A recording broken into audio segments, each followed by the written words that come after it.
বানাচ্ছি cheesy chicken. 250 gram chicken ছোট ছোট টুকরো করে কেটে নিয়ে সাদা তেলের মধ্যে আদা রসুন পেস্ট দিয়ে তার মধ্যে চিকেনটা দিয়ে ভালো করে নেড়েচেড়ে গরম মশলা জিরে গুঁড়ো একটু নুন দিয়ে ভালো করে নেড়েচেড়ে 1 প্যাকেট ছোটো কৌটোর ফ্রেশ মিল্ক পুরোটা ঢেলে দিয়ে চিকেনটা সেদ্ধ করে নিতে হবে। তারপরে চিকেনটা সেদ্ধ হয়ে গেলে ওপর থেকে মোজারেলা চিজ আর মাখন দিয়ে ভালো করে নেড়েচেড়ে একটু সিমে রেখে মাখনটা যখন একটু ভেসে ভেসে উঠবে চিজটা ভালো করে গলে যাবে, তখন এই যে চিজটা গলে গেছে এইভাবে এই ফর্মে চলে এলে তখন নামিয়ে নিতে হবে।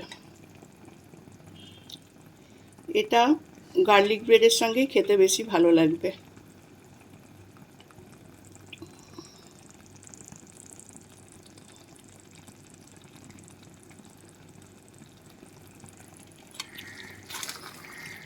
এই যে চিজটা দিয়েছি